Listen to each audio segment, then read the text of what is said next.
But the real key factor is two-thirds of all net worth come from home equity. It is very hard to create wealth without being in the real estate game.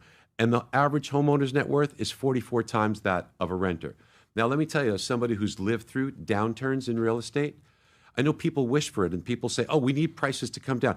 That is a very, very difficult scenario to go through.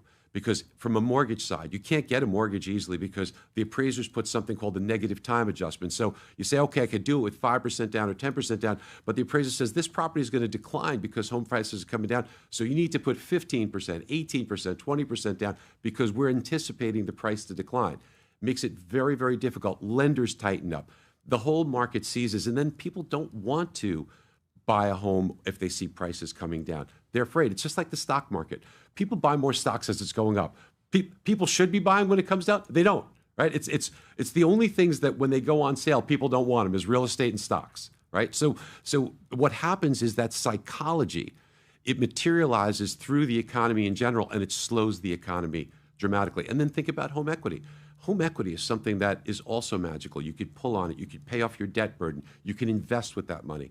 When you sell your home, it could be your retirement plan. So look, while I completely get what you're saying, and you're 100% right, we don't want runaway appreciation.